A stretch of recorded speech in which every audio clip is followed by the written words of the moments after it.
Good morning student. आज हम नए चैप्टर स्टार्ट करने जा रहे हैं और पिछले चैप्टर का आपने अध्ययन किया है, आपने नोटबुक में अपना काम भी किया होगा। तो नए चैप्टर है महादेवी वर्मा के द्वारा लिखित।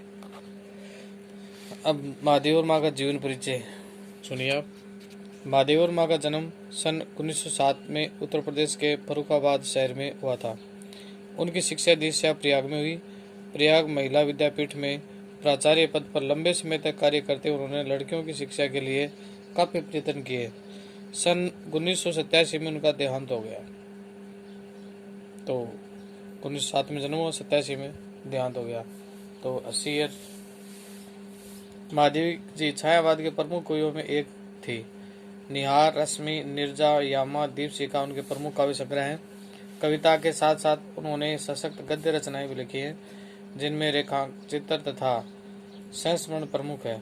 अतीत के चलचित्र, स्मृति की रेखाएं, पथ के साथी, श्रृंगार की कड़ियां उनकी महत्वपूर्ण गद्य रचनाएं हैं। महादेवी वर्मा को साहित्य अकादमी एवं ज्ञानपीठ पुरस्कार से सम्मानित किया। भारत सरकार ने उन्हें पद्म भूषण से अलंकृत भी किया। महादेवी वर्मा की साहित्य साधना के पीछे एक और आज़ादी के आंदोलन की प्रेरणा। तो साहित्य उन्होंने ग्रहण किया, तो उसके पीछे एक आज़ादी का आंदोलन भी प्रेरणादायक उनके सामने एक पॉइंट था। दूसरी ओर भारतीय समाज में स्त्री जीवन की वास्तविक स्थिति का बोध भी। हिंदी गद्य साहित्य में संस्मरण एवं रेखा चित्र को बुलंदियों तक पहुंचाने का श्रेय महादेवी जी को है। उनके संस्मरणों और रेखा चित्रों में शोषित पीड़ित लोगों के प्रति नहीं बल्कि पशु पक्षियों के लिए भी आत्मीयता एवं अक्षय करुणा प्रकट हुई है। उनकी भाषा शैली सरल, स्पष्ट है तथा शब्द चयन प्रभावपूर्ण और चित्रात्मक है। इन्होंने वर्णन ऐसे किया है जैसे कोई चित्र बना करके बाद में उसका वर्णन किया हो, तो इस प्रकार उसकी शैली चित्रात्मक बताई गई है। पाठ का नाम है मेरे बचपन के दिन। उसका निष्कर्ष यहाँ थोड़ा दे रखा है।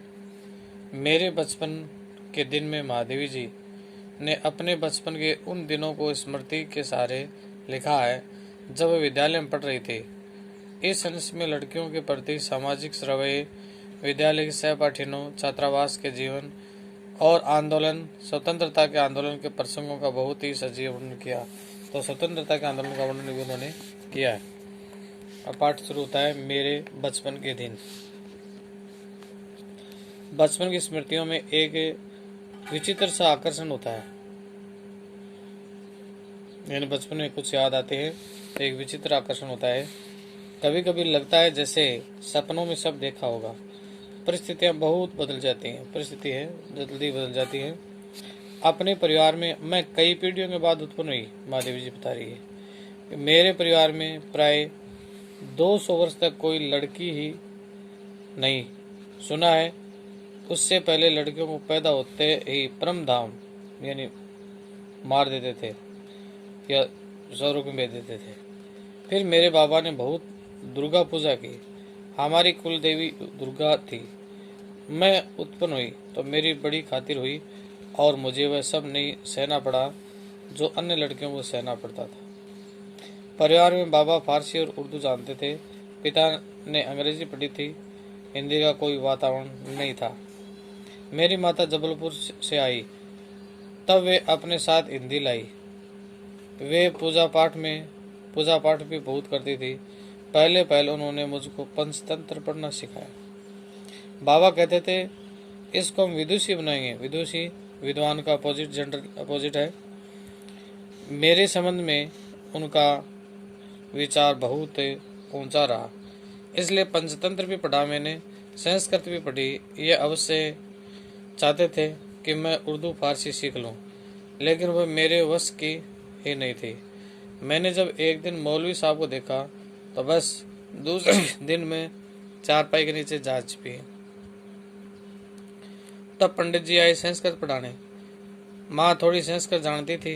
गीता में भी उन्हें विशेष रुचि थी। पूजा पाठ के समय में मैं भी बैठ जाती थी और संस्कृत सुनती थी। उसके उपरांत उन्होंने मिशन स्कूल में रख दिया मुझको। मिशन स्कूल में वातावरण दूसरा था, प्रार्थना दूसरी थी। मेरा मन नहीं लगता। वहां जाना बंद कर दिया। जाने में रोने धोने लगी। तब उन्होंने मुझको क्रॉसवेट गर्ल्स कॉलेज में भेजा, जहां मैं 5वें दर्जे में भर्ती हुई, यानी 5 नंबर का एडमिशन हुआ। यहाँ का वातावरण बहुत ही अच्छा था। उसमें हिंदू लड़कियां भी थी, ईसाई लड़कियां भी थी। हम लोगों का एक ही मेस था, उस मेस में प्याज तक नहीं बनता था। वहाँ छात्रावास के हर एक कोने एक कमरे में हम 4 छात्राएं रहती थी। उनमें पहली थी साथिन सुभद्रा कुमारी मिली। 7वें दर्जे में वे मुझसे 2 साल सीनियर थी। वे कविता लिखती थी और मैं भी बचपन से तुक मिलाती आई थी। बचपन में मैं लिखती थी, पद भी गाती थी। मीरा के पद विशेष रूप से गाती थी।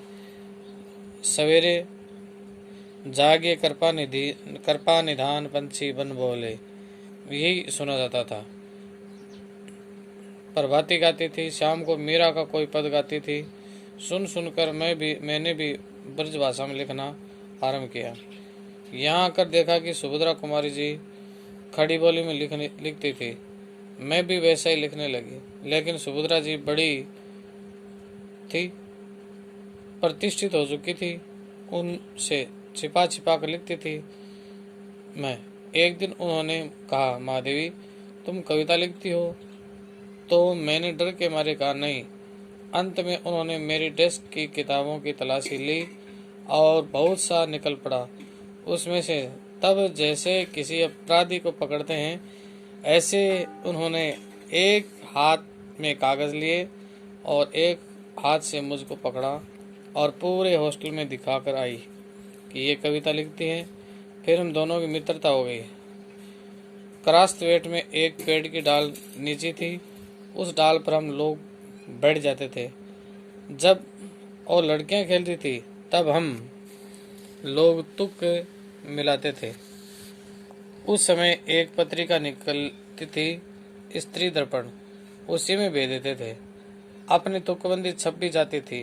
फिर यहाँ कवि सम्मेलन होने लगे तो हम लोग भी उनमें जाने लगे। हिंदी का उस समय प्रचार प्रसार था।